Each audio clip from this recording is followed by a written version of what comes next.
사랑이 많으신 하나님 아버지 감사합니다. 우리 사랑하는 찬양대가 하나님 앞에 찬양을 올려드렸습니다. 내 마음에 그 평화 주신 주님, 생명 주신 주님을 찬양하기를 원합니다. 그 찬양이 우리 찬양대의 가사가 되게 하시고 또 우리 모든 성도들의 가사가 되게 해 주옵소서. 하나님, 이 시간 말씀을 듣습니다. 말씀 가운데 함께하여 주시고 또 그 말씀을 통해서 하나님이 깨닫게 하신 그 말씀 붙잡고 살아갈 수 있는 복을 허락하여 주옵소서. 은혜 주시기를 소원하며 감사하며 사랑 많으신 예수님 이름으로 기도하옵나이다. 아멘. 우리 다시 한번 옆에 있는 분과 인사하겠습니다. 말씀의 은혜 많이 받으세요.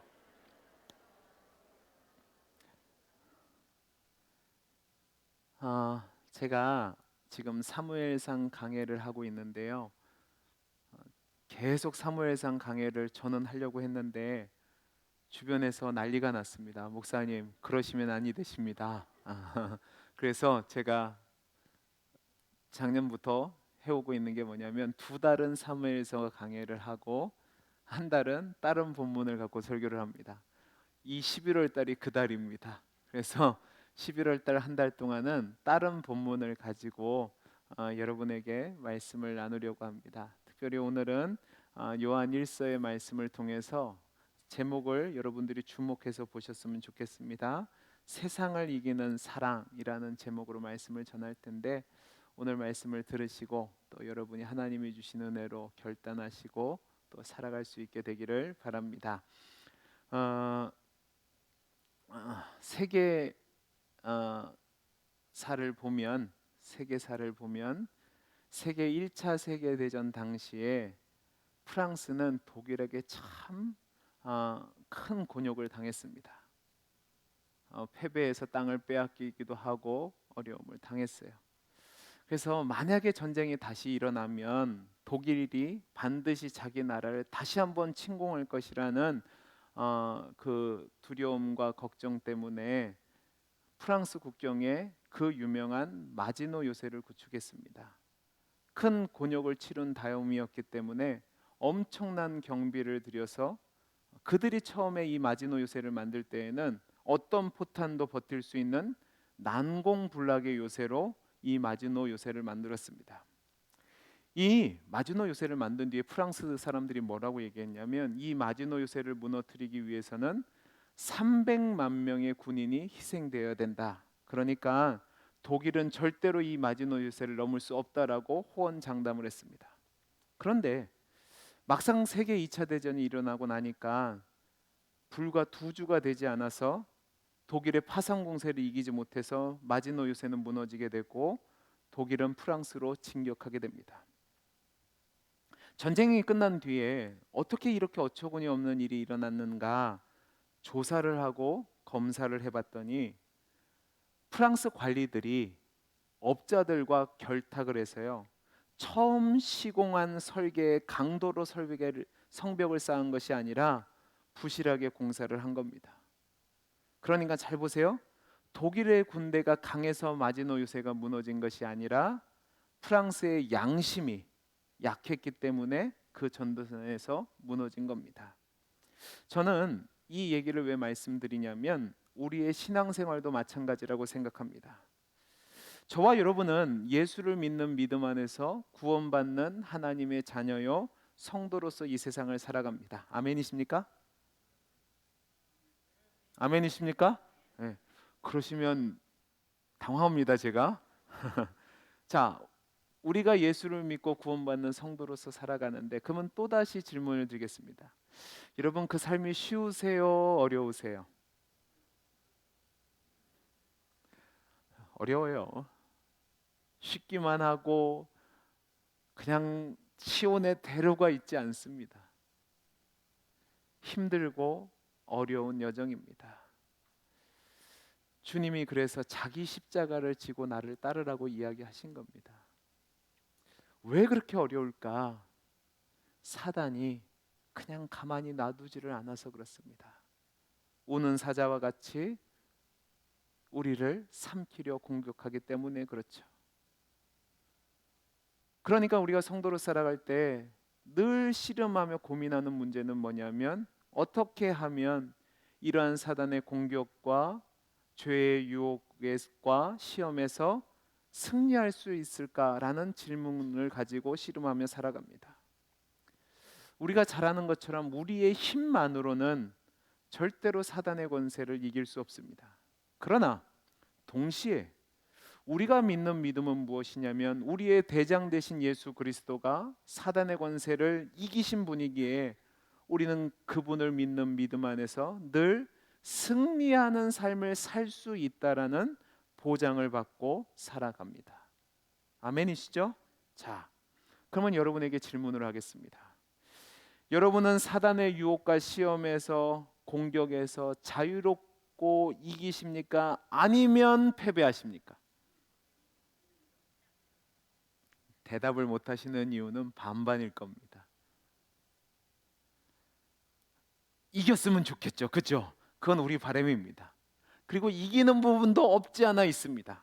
그런데 마지노 요새가 무너지는 것처럼 우리가 넘어질 때가 참 많아요. 그럼 왜 넘어질까?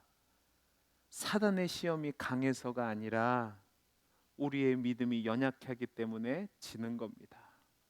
자, 그러면 우리가 어떻게 하면 사단의 공격에서 이길 수 있을까? 성경을 통해서 대답을 찾아야 됩니다. 오늘 그 작업을 좀 해보려고 합니다. 자, 우리 에베소서 6장 12절에서 17절 말씀을 같이 한번 보죠. 여러분, 에베소서 6장 12절에서 17절 말씀은 여러분이 잘 알고 있는 말씀인데 하나님의 전신갑주에 대해서 이야기하는 겁니다. 사도 바울은 여기서 뭐라고 얘기하냐면 성도들을 향해서 전신갑주를 취하라. 근데 그 전신갑주가 무엇이냐면 믿음의 방패, 진리의 허리띠, 의의 호심경, 구원의 투구, 평안의 복음에 예비한 것으로 신을 신는 것, 그리고 하나님의 말씀의 검이라고 얘기합니다. 이것을 하나님의 전신갑주라고 얘기하는데 여러분, 이것을 다른 말로 한마디로 표현하면 그리스도 안에 있으라라는 말입니다. 우리가 죄를 이길 수 있고 시험을 막아낼 수 있는 그 안전한 요새는 어디냐? 바로 순전하게 그리스도 안에 있을 때에만 그 요새가 우리로 하여금 승리케 한다는 사실입니다. 그러면 이제 우리가 질문을 해야 됩니다. 그리스도 안에 있는 게 무엇일까? 자, 우리 요한복음 15장 4절에서 6절 말씀을 같이 한번 읽어보겠습니다. 같이 읽겠습니다. 시작. 내 안에 거하라. 나도 너희 안에 거하리라. 가지가 포도나무에 붙어 있지 아니하면 스스로 열매를 맺을 수 없음 같이 너희도 내 안에 있지 아니하면 그러하리라. 나는 포도나무요 너희는 가지라. 그가 내 안에 내가 그 안에 거하면 사람이 열매를 많이 맺나니 나를 떠나서는 너희가 아무것도 할 수 없음이라. 사람이 내 안에 거하지 아니하면 가지처럼 밖에 버려져 마르나니 사람들이 그것을 모아다가 불에 던져 살았느니라. 여러분, 이 말씀은 예수님이 제자들을 향해서 하신 말씀입니다. 예수님께서는 하나님을 농부로, 자신을 포도나무로, 그리고 제자들을 포도나무 가지라고 얘기했습니다. 포도나무 가지가 열매를 맺기 원한다면 나뭇가지가 나무에 붙어 있어야지만 열매를 맺는 것처럼 우리가 포도나무 대신 그리스도에게 붙어 있어야지만 된다고 얘기합니다. 그 붙어 있다는 말이 예수 그리스도 안에 거하는 겁니다. 주님에게 떨어진다면, 주님 밖으로 나아간다면 나무에서 나뭇가지가 떨어진 것처럼 생명력 없는 그리스도인이 되는 거죠. 그 끝은 떨어진 나뭇가지처럼 버려져서 불에 던지우게 될 거라고 얘기합니다. 저와 여러분이 이 세상을 살아갈 때 생명력 있는 그리스도, 승리하는 그리스도인으로 살기를 원한다면 우리의 본성은 죄에 넘어질 수밖에 없고 죄의 노예로 살 수밖에 없습니다. 그러나 예수 그리스도 안에 있을 때 생명 되신 주님이, 생명의 근원 되신 주님이 우리에게 힘도 주시고 능력도 주시고 우리를 보호하시니까 그 승리가 가능하다고 이야기하는 겁니다. 그러면 여기서 우리가 중요하게 생각할 것이 있습니다. 그것은 예수 그리스도 안에 있을 때 우리가 비로소 열매를 맺을 수 있고, 그럴 때 하나님의 영광을 받으신다고 했을 때 예수 안에 거하는 삶이 어떤 삶이냐 하는 겁니다. 예수 안에 거하는 건 이제 알겠어요. 그러면 어떻게 사는 것이 예수 안에 거하는 거냐고요. 마태복음 10장 37절 38절은 이렇게 얘기합니다. 아버지나 어머니를 나보다 더 사랑하는 자는 내게 합당하지 아니하고 아들이나 딸을 나보다 더 사랑하는 자도 내게 합당하지 아니하며 또 자기 십자가를 지고 나를 따르지 않는 자도 내게 합당하지 아니하니라. 여러분, 예수님이 뭐라고 얘기한 줄 아세요? 예수 안에 거한다는 것은 자기의 부모나 형제 자매나 자기의 자녀나 아내나 심지어는 자신의 목숨보다 예수 그리스도를 더 사랑하는 것이라고 말씀하고 있습니다. 제가 오늘 설교 제목을 다시 한번 보시기 바랍니다. 세상을 이기는 사랑이라고 하는 것엔 이유가 있습니다. 세상을 이기는 비결, 세상을 이기는 능력, 세상을 이기는 지혜가 아니라 세상을 이기는 사랑이라고 하는 이유가 바로 여기 있다는 말입니다. 저와 여러분이 그리스도 안에 있을 때에, 그리스도 안에 거할 때 승리하는 삶을 사는데, 그 그리스도 안에 거한다는 것이 무엇이냐? 예수 그리스도를 가장 강하게, 가장 우선으로, 가장 깊이 비교할 수 없을 정도로 사랑하는 것, 그것이 예수 안에 있다고 주님이 말씀하신 겁니다. 여러분, 진짜로 너무 심하게 비약한 것 같으세요? 아니요. 마태복음 19장 16절에서 22절까지 말씀을 보면 우리가 잘 알고 있는 부자 청년의 이야기가 나옵니다. 그는 부자였습니다. 그리고 젊었습니다. 그리고 관리였습니다. 모든 것을 갖추었습니다. 그리고 이 말씀을 보면 그는 영생을 얻고자 주님께 나오는 열정도 있었습니다. 그리고 주님이 율법을 다 행해야 영생을 얻을 수 있다고 하니까 자기는 어려서부터 그 율법을 지켰다고 이야기하는 율법을 지키는 일에도 열성을 갖고 있었습니다. 그리고 하나님을 사랑하는 마음도 있었습니다. 근데 문제는 21절에서 주님이 이렇게 얘기합니다. 예수께서 이르시되 내가 온전하고자 할진대 가서 내 소유를 팔아 가난한 자들에게 주라. 그리하면 하늘에서 보화가 내게 있으리라. 그리고 와서 나를 따르라 하시니, 그 다음에 뭐라고 되어 있는 줄 아세요? 그가 재물이 많음으로 근심하며 예수님을 떠나갔다라고 말합니다. 여러분, 예수님이 이 청년에게 요구한 것이 무엇입니까?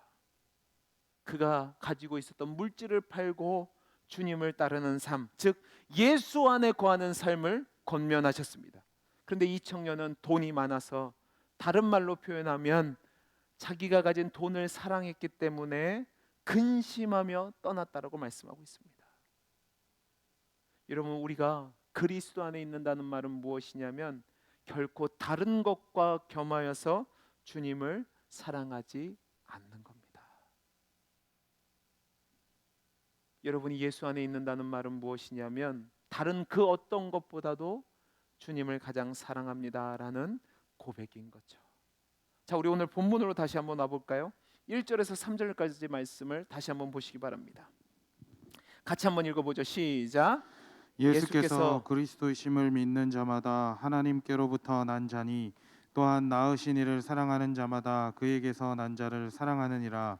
우리가 하나님을 사랑하고 그의 계명들을 지킬 때에 이로써 우리가 하나님의 자녀를 사랑하는 줄을 아느니라. 하나님을 사랑하는 것은 이것이니 우리가 그의 계명들을 지키는 것이라. 그의 계명들은 무거운 것이 아니로다. 여러분, 이 말씀을 잘 보세요. 예수 그리스도를 믿는 자가 누구냐? 예수가 하나님께로부터 난 자를 믿는 거랍니다. 그리고 그 낳으신 이를 믿는 자, 그 하나님을 믿는 자마다 그에게서 난 자 예수를 사랑하는 자랍니다. 근데 그 다음에 3절 말씀을 보시면 뭐라고 얘기하냐면 하나님을 사랑하는 것은 이것인데 그의 계명들을 지키는 거랍니다. 잘 보셔야 됩니다.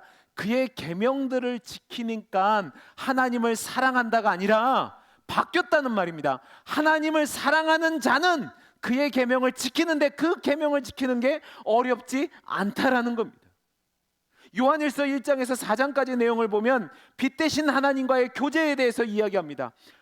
우리가 빛 가운데 거해야지만 하나님과 교제할 수 있는데 그 하나님은 사랑이신 하나님이랍니다.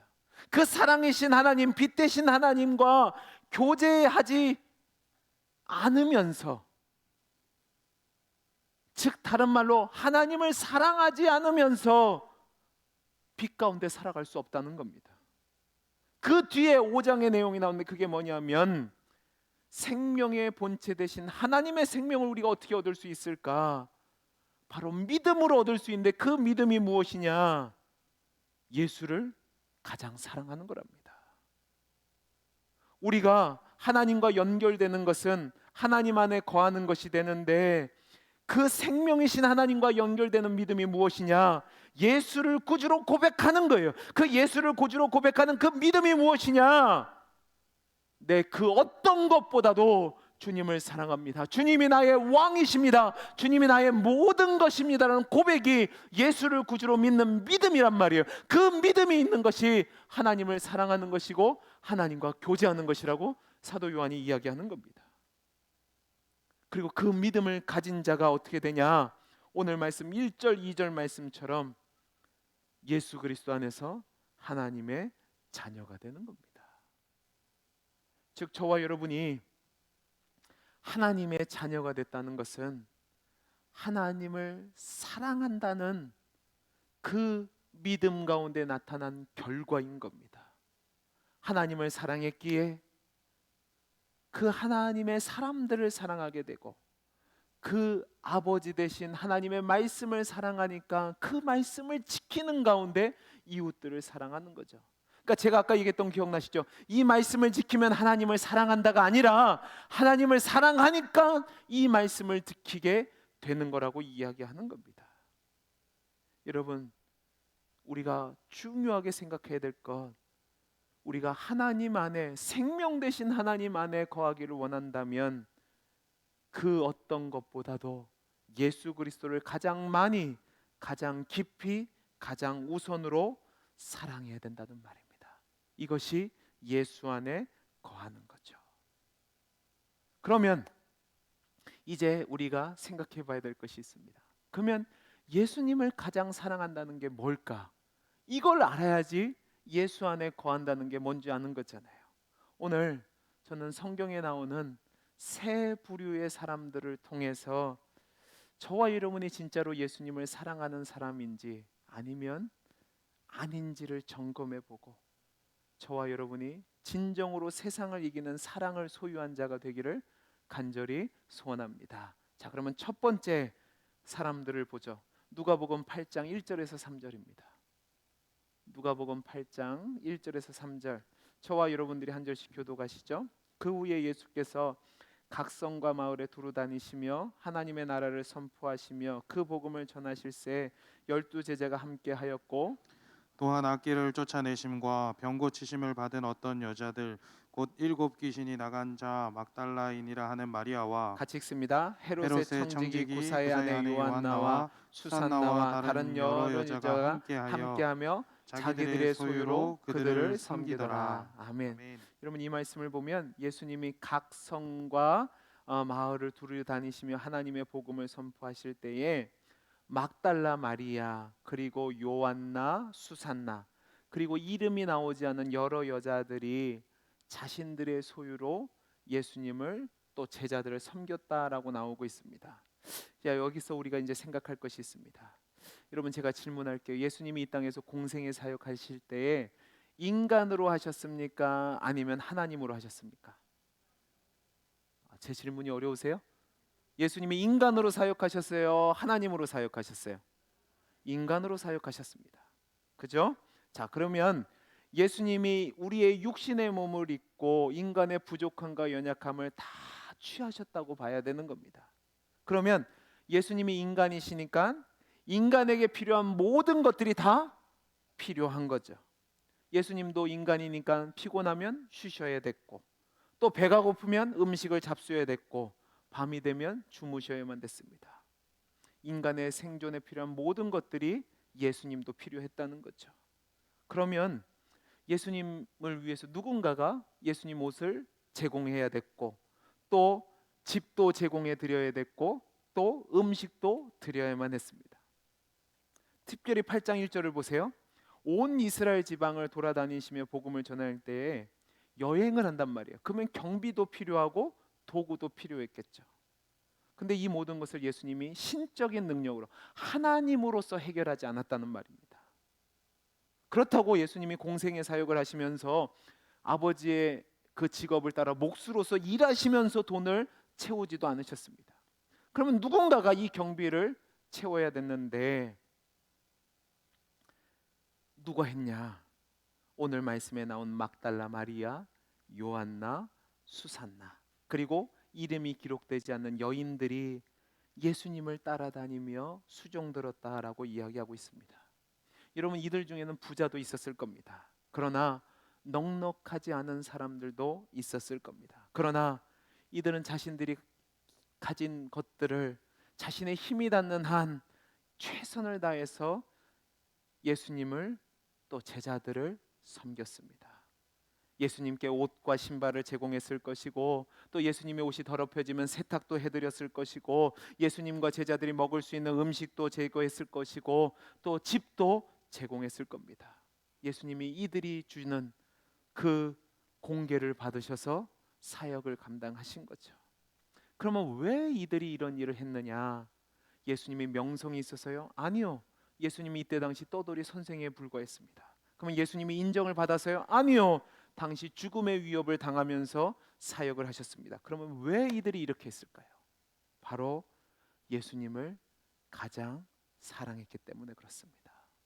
이들은 이걸 대접해서 주님께 무엇을 받으려고 한 것이 아닙니다. 이들은 예수님의 복음을 통해서 그 복음을 받아들이고 거듭난 뒤에 예수님이 자신들을 사랑한 것을 알았습니다. 그러니까 그 사랑에 대한 보답으로 누가 알아주지 않아도 자신들의 물질과 몸을 들여서 예수님을 공개함으로 예수님을 향한 사랑을 표현한 거죠. 그러면 여러분들은 어떠십니까? 여러분은 정말로 예수님을 사랑하십니까? 사랑하십니까? 근데 왜 주님을 위해서 드리는 것에는 그렇게 인색할까요? 제가 예전에 어떤 집회 가서 어떤 목사님에게 들은 이야기가 있습니다. 한 남성분이 예배를 드렸답니다. 그날따라 목사님 말씀에 은혜를 많이 받았답니다. 그리고 이제 헌금을 드리는 시간이 됐는데 찬송가 가사는 이겁니다. 내게 있는 모든 것을 아낌없이 드리네. 근데 그날따라 헌금을 준비하지 않았어요. 주머니에 5,000원짜리도 있고 10,000원짜리도 있고 1,000원짜리도 있고 50,000원짜리도 있는데 그날따라 재수없게 50,000원짜리가 잡혔습니다. 헌금 바구니가 오니까 내기는 내야 되는데 다시 집어넣었다 낼 수가 없잖아요. 그죠? 내고 나서 그날 드렸던 모든 예배의 은혜는 사라지고 원망과 낙심과 불평으로 돌아갔다고 합니다. 여러분, 이 얘기를 오해하지 마십시오. 제가 여러분에게 헌금 많이 하라고 하지 않습니다. 예수님은 과부의 두 렛돈도 모든 것을 드렸다고 귀하게 받으셨습니다. 여러분의 형편과 믿음대로 하시면 됩니다. 대신 여러분이 주님을 사랑한다고 하면서 주님을 위해 드리는 물질, 주님을 위해 드리는 시간, 주님을 위해 드리는 헌신을 아까워한다면 그것은 주님을 가장 사랑하는 것이 아니라는 말입니다. 여러분 잘 보세요. 드라마를 보는 데는 몇 시간을 아깝지 않고 보냅니다.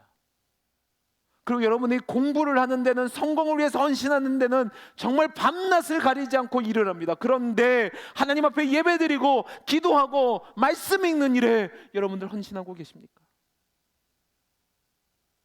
사람들을 만나서 음식을 먹을 때는 정말 수십만 원도 아깝지 않습니다. 자녀들을 위해서는 수천만의 땡빛을 얻어서라도 자녀들을 위해서 헌신하면서도 부족하다고 얘기합니다. 그런데 왜 주님을 위해서 일할 때는 그렇게 아까운 마음이 드는지 모르겠습니다. 연말이 되면 헌신자들 모집한다고 합니다. 아무도 일을 안 합니다. 그러면서 하는 얘기, 자기들이 내려놓겠다. 내려놓는 거는 내려놓는 것이 아닙니다. 안 하는 거죠. 내려놓는 것은 내가 하기 싫은 것을 내려놓는 것이 내려놓는 겁니다. 여러분들 점검해 보시기 바랍니다. 정말로 주님을 사랑하십니까? 그러면 이 여인들처럼 누가 알아주지 않아도 내게 주신 은혜에 따라서 감당하는 겁니다. 만일을 요구하는 것이 아닙니다. 여러분 마음이라고요, 마음.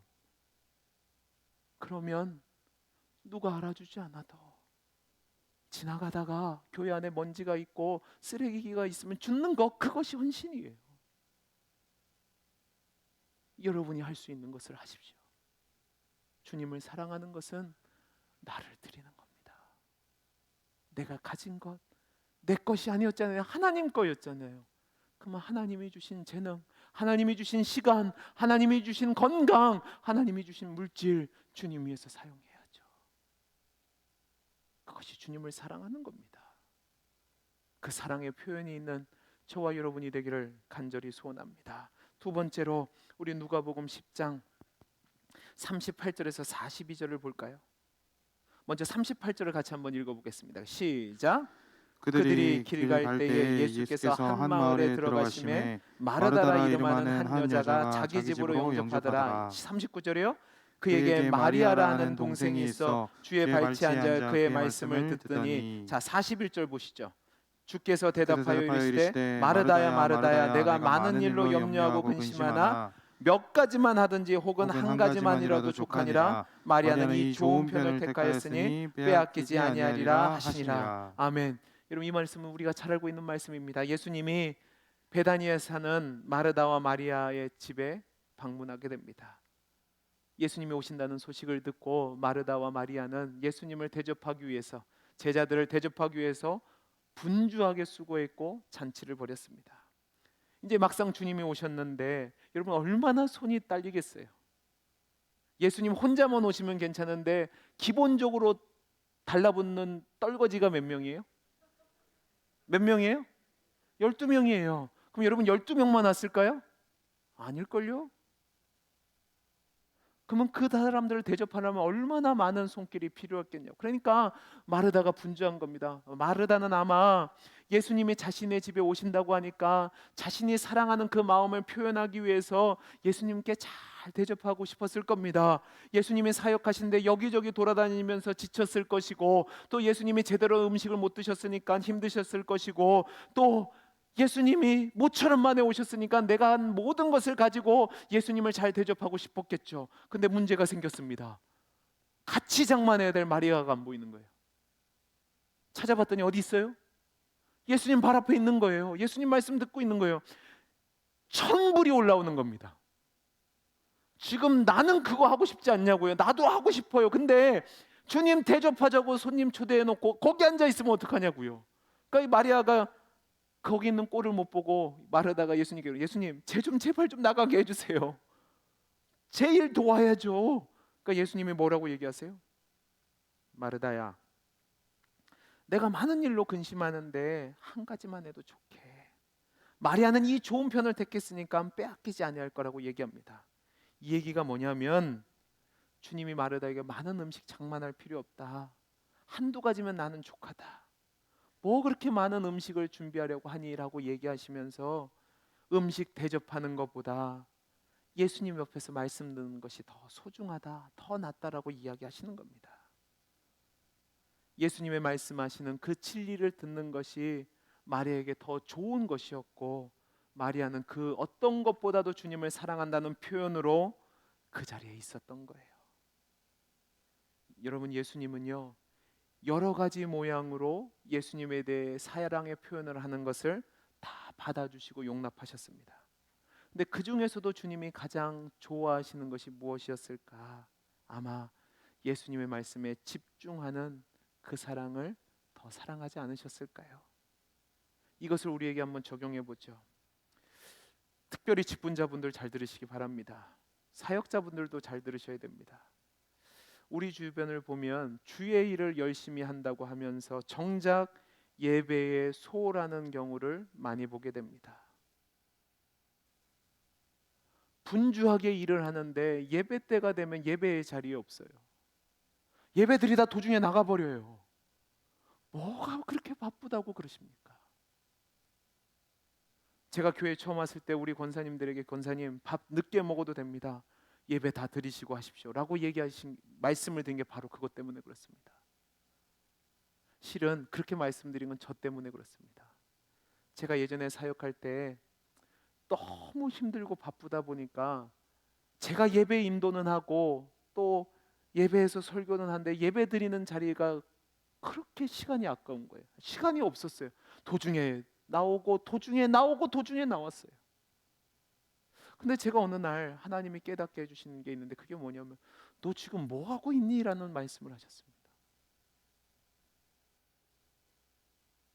진짜 중요한 것은 일하는 게 아니에요. 진짜 중요한 것은 하나님을 예배하는 거예요. 여러분, 인간의 제일 되는 목적이 뭐죠? 하나님을 영화롭게 하고 하나님을 기뻐하는 거예요. 그게 예배잖아요. 그거 놓치면 모든 것을 놓치는 거라고요. 여러분, 혹시 일하는 것 때문에, 직분 감당하는 것 때문에 하나님을 예배하는 것이 소홀해지셨습니까? 그 어떤 것보다도 하나님을 예배하는 것이 소중합니다. 저는 우리 성도님들이 예배에 집중하는 삶을 살 수 있게 되기를 간절히 소원합니다. 그 어떤 것보다도 더 소중한 것이 하나님의 말씀을 듣고 하나님을 예배하는 겁니다. 그거면 족합니다. 마지막 세 번째 볼까요? 히브리서 11장 35절에서 38절입니다. 우리 같이 한번 읽어보죠. 시작. 여자들은 자기의 죽은 자들을 부활로 받아들이기도 하며 또 어떤 이들은 더 좋은 부활을 얻고자 하여 심한 심한 고문을 고문을 받되 받되 구차히 구차히 풀려나기를 풀려나기를 원하지 아니하였으며 또 어떤 이들은 조롱과 채찍뿐 아니라 결박과 옥에 갇히는 시련도 받았으며 돌로 치는 것과 톱으로 켜는 것과 시험과 칼로 죽임을 당하고 양과 염소의 가죽을 입고 유리하여 궁핍과 환난과 학대를 받았으니 이런 사람은 세상이 감당하지 못하느니라. 그들이 광야와 산과 동굴과 토굴에 유리하였느니라. 아멘. 여러분, 히브리서 11장은 믿음장입니다. 히브리서 11장 전반부를 보면 위대한 믿음의 사람들이 나옵니다. 아브라함도 나오고 다윗도 나오고 이삭도 나오고 야곱도 나오고 다니엘도 나옵니다. 이들은 믿음으로 나라를 이기기도 했고 의를 행하기도 했고 사자의 입을 막기도 했고 불의 세력을 멸하기도 했고 칼날을 피하기도 했고 전쟁에서 승리하는 영웅도 됐습니다. 그런데 35절부터 38절에 나오는 사람들은 그런 사람들이 아닙니다. 이들은 이름도 없습니다. 누가 알아주지 않았다는 말입니다. 역사의 이름을 드러냈다는 말이 아닙니다. 그런데요, 이들의 삶을 보시기 바랍니다. 세상의 눈으로 볼 때는 승리하는 삶이 아니었습니다. 심한 고문을 당했고 감옥에 갇혔고 조롱을 당했고 채찍질을 당했고 돌로 침을 당했고 톱으로 켜는 것을 당했고 궁핍과 환난과 학대와 유리와 심지어는 죽임을 당했습니다. 그런데 38절을 보시기 바랍니다. 그들을 향해서 뭐라고 얘기해요? 세상이 감당하지 못한다라고 얘기합니다. 어떻게 이게 가능하죠? 그들이 그리스도 안에 거하는 삶, 주님을 가장 사랑하는 삶을 살았기 때문에 이것이 가능한 겁니다. 이 얘기가 뭐냐면 그 어떤 고난도 이들이 주님을 사랑하는 그 마음을 꺾지 못했다는 말입니다. 사단은 그들의 믿음을 꺾기 위해서, 주님을 사랑하는 마음을 꺾기 위해서 온갖 시험과 환난과 괴로움으로 그들을 핍박하고 받게 했지만, 심지어는 가장 두려워하는 죽음으로 그들을 위협했지만 하나님을 사랑하는, 주님을 사랑하는 그들의 마음을 이기지 못했다고요. 그러니까 세상이 감당하지 못한 사람이 된 겁니다. 여러분, 이 말씀이 바로 오늘 요한일서 5장 4절 5절의 말씀의 내용입니다. 들어보시기 바랍니다. 무릇 하나님께로부터 난 자마다 세상을 뭐라고요? 이기느니라. 세상을 이기는 승리는 이것이니 우리의 믿음이니라. 하나님, 예수께서 하나님의 아들이심을 믿는 자가 아니면 세상을 이기는 자가 누구냐? 자, 보세요. 하나님께로부터 난 자, 즉 그리스도 안에서 거듭나서 그리스도 안에 거하는 자가 세상을 이긴대. 왜요? 하나님의 아들을 믿는 믿음 때문이라 그렇답니다. 제가 아까 믿음이 뭐라고 그랬죠? 예수님을 그 어떤 것보다도 가장 사랑하는 거라고 말씀을 드렸습니다. 그 예수 안에 거하는 삶을 살아갈 때 세상에 그 어떤 것도 그를 이기지 못한다고요. 오늘 말씀 4절 5절을 보면 아주 중요한 말씀을 합니다. 이겼다라는 말과 이겨야 한다는 말이 있습니다. 우리가 예수 그리스도를 사랑할 때에 이길 수 있는 것은 우리의 주인 되신 예수님이 이미 승자가 되었기 때문에 우리가 이길 수 있는 겁니다. 아멘이십니까? 그리고 우리가 그 그리스도 예수 안에 있기 때문에 우리는 세상에서 이기는 자가 되어야 된다는 말입니다. 그 어떤 유혹과 시험과 환난이 온다 할지라도 예수님을 사랑하니까 두렵지 않고 이겨내는 겁니다. 제가 목사로서 가장 안타까울 때가 뭐냐면 예수를 잘 믿어보려고 하는데 문제가 생기는 겁니다. 사방이 막히는 것 같습니다. 왼수들은 잘 되는데 나는 땅을 파고 들어가는데 그 땅이 어딘지 모르겠습니다. 아플 수도 있고요, 물질의 어려움일 수도 있고요, 배반을 당할 수도 있고요, 그 다음에 버림을 당할 수도 있고요, 하는 모든 것마다 실패할 수도 있습니다. 근데 그때 여러분이 주님을 가장 사랑하신다면 그것이 여러분을 못 이긴다고요. 왜? 나를 사랑하는 주님을 믿는 믿음이 있으니까. 그 주님이 그 모든 것을 이기셨으니까 그 주님 안에 거할 때 우리가 이기는 사람이 된다고요. 여러분, 로마서 8장 11절을 보시기 바랍니다. 이렇게 되어 있습니다. 예수를 죽은 자 가운데서 살리신 이의 영이 너희 안에 거하시면 그리스도 예수를 죽은 자 가운데서 살리신 이가 너희 안에 거하시는 그의 영으로 말미암아 너희 죽을 몸도 살리시리라. 이 얘기가 뭐예요? 예수 안에 거하면 예수를 살리시는 영이 우리도 살리신대요. 죽음이 우리를 이기지 못한다고요. 그러니까 뭐가 두렵겠어요?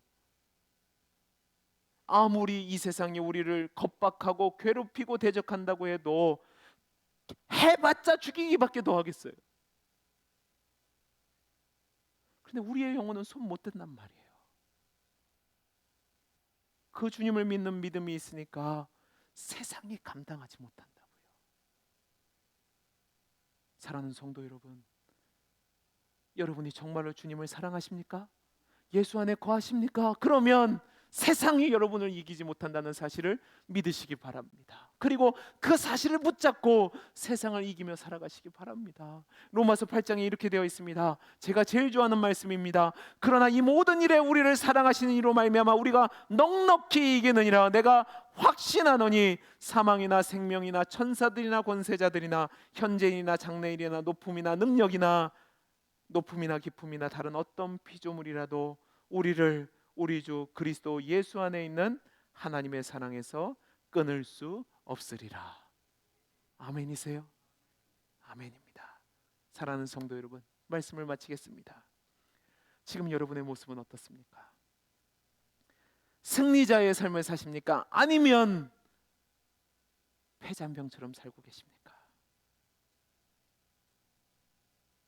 분명히 우리가 예수를 구주로 고백하는 그 순간 우리는 승리하신 주님이 우리 주님이 되었기 때문에 우리는 승리자로 살아가야 합니다. 근데 왜 패잔병처럼 살고 계십니까? 신앙생활 하는데 기쁨도 없고 감사도 없고 감격도 없고 무능력하게 사는 이유가 무엇입니까? 주님이 능력이 없어서요? 아니요. 내가 예수를 구주로 믿는다고 고백하면서도 내가 그분 안에 거하는 것을 포기했기 때문에 그렇습니다. 주님을 가장 사랑하는 것을 포기했기 때문에 문제가 생겼다는 말이에요. 내 자식을 더 사랑하고 내 돈을 더 사랑하고 내 명예를 더 사랑하고 내 성공을 더 사랑하고 내 배우자를 사랑하고 내 자신을 더 사랑하니까 승리도 없고 기쁨도 없고 패배자의 모습으로 살아가는 겁니다. 사랑하는 성도 여러분, 저와 여러분은 그리스도인입니다. 아멘이십니까? 그리스도인은 예수님을 나의 구주, 내가 가장 사랑하는 분으로 고백하는 사람들입니다. 그러면 여러분의 삶을 돌이켜 보시기 바랍니다. 우리는 이미 승리자이고 축복을 받은 자이고 평안함을 받은 자입니다. 우리가 예수 안에 거할 때에, 다른 말로 예수를 가장 사랑할 때에 우리는 세상을 이긴 자로 살아갈 수 있습니다. 여러분의 삶을 점검해 보십시오.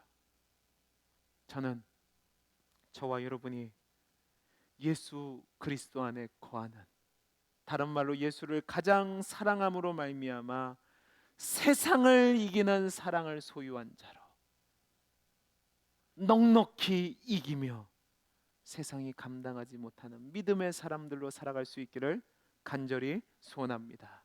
기도하겠습니다. 사랑이 많으신 하나님 아버지, 그리스도 예수 안에 거하게 해 주옵소서. 그 어떤 것보다도 주님을 사랑함으로 말미암아 세상을 이기는 자로 살아가게 해 주옵소서. 은혜 주심을 감사하며 사랑 많으신 예수님 이름으로 기도하옵나이다. 아멘. 우리 다음